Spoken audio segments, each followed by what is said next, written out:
Buenos días, queridas estudiantes.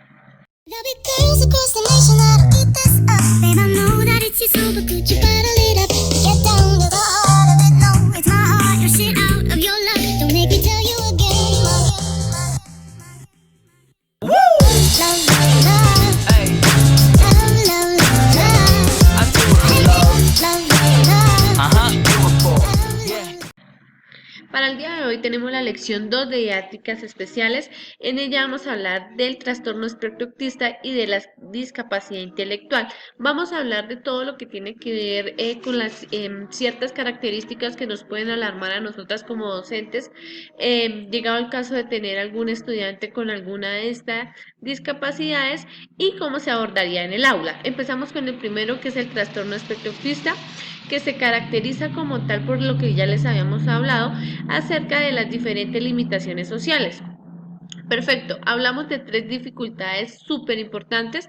El primero, el de establecer interacciones, la dificultad de establecer interacciones sociales. El segundo, todo lo que tiene que ver con las dificultades de comunicación no verbal y verbal. Y la dificultad en las habilidades pragmáticas del lenguaje. Recordemos que este es un trastorno de flexibilidad comportamental y mental. Listo, hablamos de las características del estudiante.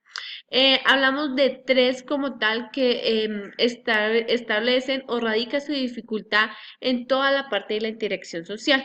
Hablamos de la comunicación no verbal. ¿Cuáles son estas características de la comunicación no verbal?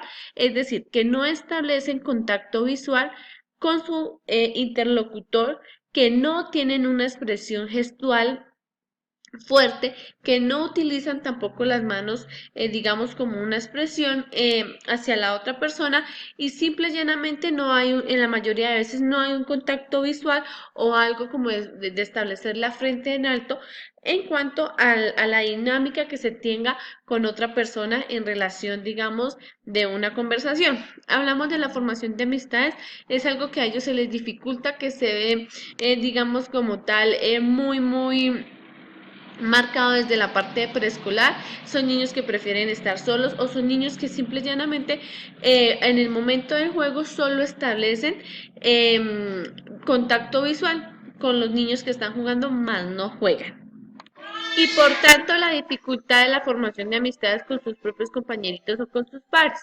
Importantísimo la tercera, que es la reciprocidad emocional, es decir, toda la dificultad que ellos tienen de expresar sus sentimientos o opiniones, entendiendo en cuenta los diferentes contextos.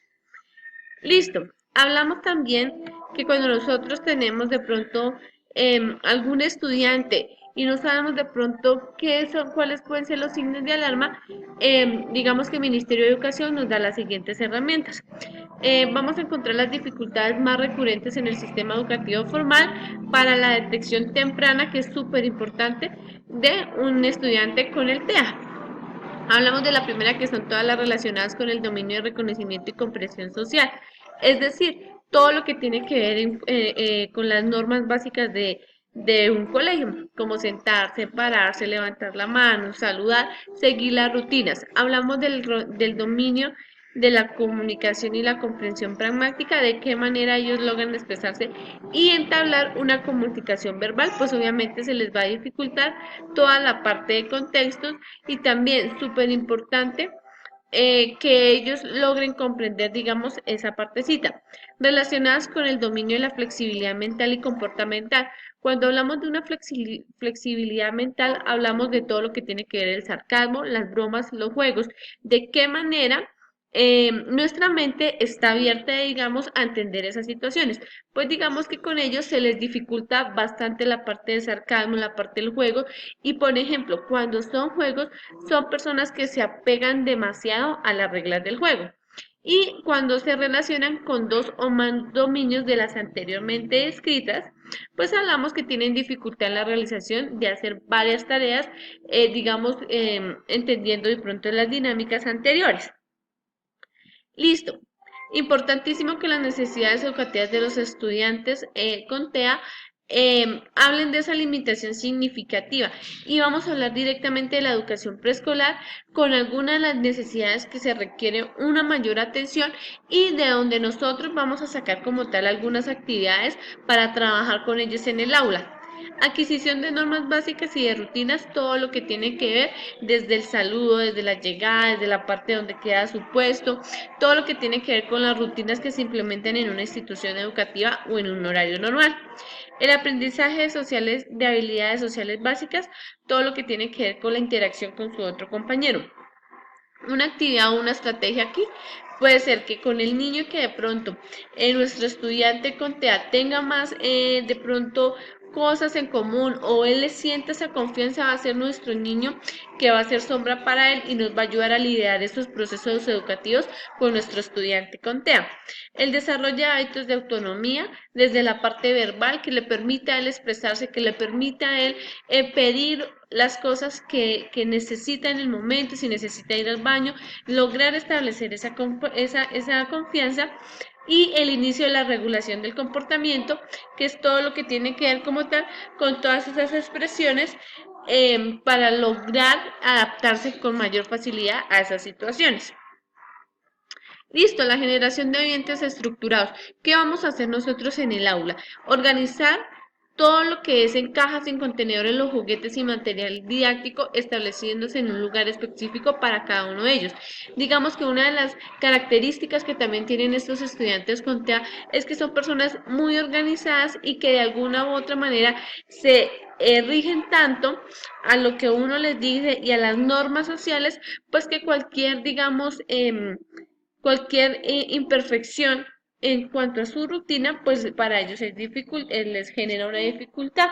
Rotular o marcar con imágenes, dibujos o fotografías que les permitan entender, digamos, los lugares del salón, designar un espacio específico para la ubicación de los objetos personales de los niños y revisar que los estímulos visuales del salón no sobrecarguen o dispersen como tal la atención de los niños. Digamos que esta generación de ambientes estructurados también nos sirve perfectamente para un aula de ámbito de ambiente que los niños sean regulares.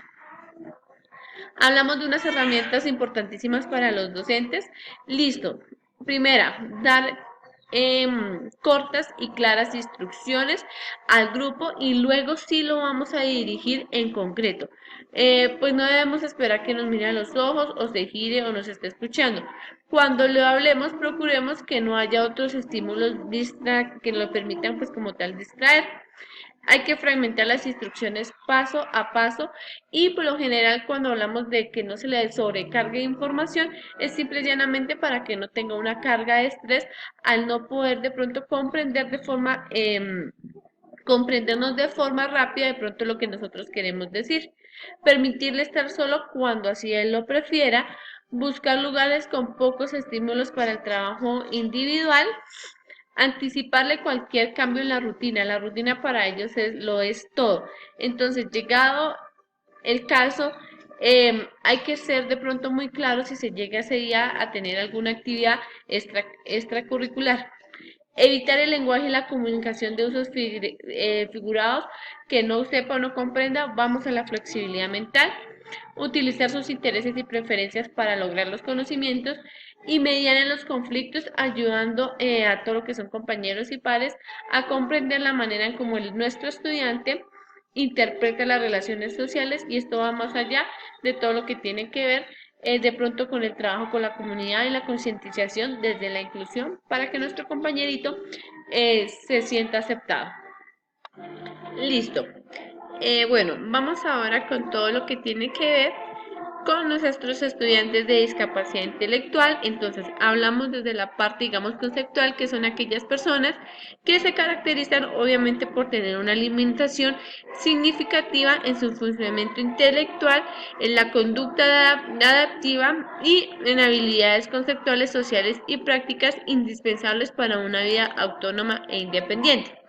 Hablamos de la causa, se pueden hablar de causas biológicas o cromosómicas, como puede ser el caso del síndrome de Down, infecciosas, tóxicas, metabólicas, entre otras. Infecciosas como cuáles, puede ser que la madre durante su embarazo haya tenido de pronto una infección y haya repercutido como tal en el bebé.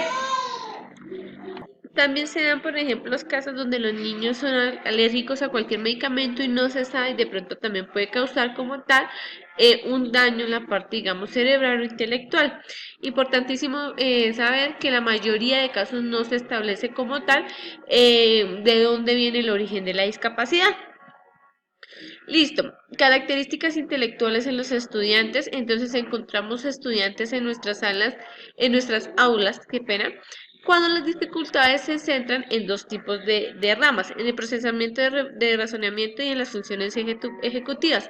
Hablamos súper importantísimo de todo lo que tiene que ver con la de analogías en todo lo que tiene que ver con la generación de inferencias en diferentes tipos de contextos, obviamente en todo lo que tiene que ver con la organización, clasificación y establecimiento de jerarquías de conceptos de distinta índole. Y las otras que encontramos son todo lo que tiene que ver con las funciones ejecutivas, por ejemplo, que es autorregularse, la planificación, anticipación de actividades y metas, todo lo que tiene que ver con la flexibilidad comportamental y mental y la resolución en cuanto a la creatividad de los problemas.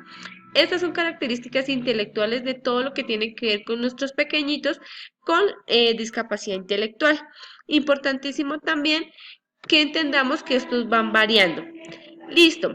Importantísimo las características intelectuales. Encontramos uno a nivel atencional, que es todo lo que tiene que ver de pronto con la atención en cuanto a nuestros niños con discapacidad intelectual van a tener en el aula de clase. Importantísimo. La realización de tareas tiene que ser específicas, no se le puede como tal colocar varias tareas a la vez. Obviamente, llegado el caso, su velocidad de procesamiento es muchísimo menor que la de los demás. Encontramos una dificultad en cuanto para atender a más de una fuente de estímulos. Entonces, por lo general, el aula de clase tiene que tener estímulos muy bajitos, no sobrecargarlos. Y todo lo que tiene que ver con que simple y llanamente desechan la información irrelevante en relación a las demandas de tareas particulares. Encontramos obviamente la dificultad en la comunicación del lenguaje. Entonces tenemos el lenguaje expresivo y el desarrollo del vocabulario. No son personas expresivas en cuanto a su dificultad en todo lo que tiene que ver la expresión facial y para ellos es más rápido desarrollar actividades o los estimula más actividades el desarrollar actividades que vayan de la mano con la vida cotidiana. Y el desarrollo de su vocabulario va de acuerdo a cómo va comprendiendo todos los estímulos, digamos, que se den en su exterior. Obviamente el nivel de memoria es muy importante porque presentan muchas dificultades en cuanto a lo que tiene que ver, digamos, con que ellos adquieran o absorban la información que nosotros les estamos brindando. Entonces encontramos dificultades importantes en la memoria de trabajo, un sistema de especial relevancia para llevar el hilo conductor pues, de las actividades, de las conversaciones y de esa manera cómo filtran y seleccionan la información, ya sea tanto en largo plazo. Y encontramos dos tipos de memoria. La memoria episódica, que es todo lo que tiene que ver con recuerdos directamente de las experiencias vividas, y la memoria semántica, que es un tipo de conocimientos que ellos tienen, pero que no son, digamos, significativos para ellos. Generación de ambientes estructurados, digamos que los estudiantes con discapacidad intelectual logran llegar a los procesos de lectura y escritura. Importantísimo que las necesidades de apoyo pedagógico de los estudiantes sea siempre fortalecer el desarrollo de la atención, la información irrelevante a las tareas que se proponen, pues tratar de ser muy claros, aumentar poco a poco, de acuerdo a cómo ellos vayan desarrollando todo lo que tiene que ver, digamos, las actividades, desarrollar habilidades comunicativas, fortalecer la capacidad de producir discursos, iniciar la adquisición del proceso de lectura de acuerdo a cómo se vaya dando su ritmo de aprendizaje, fortalecer el desarrollo de destrezas motoras y finas, afianzar los intercambios orales de ideas y aprender estrategias de autorregulación y planificación de acciones. Eso está acá. Las espero en nuestro encuentro sincrónico. Por favor, miren el video completo, tomen sus apuntes y ha sido un placer desarrollar estos dos tipos de discapacidades con ustedes.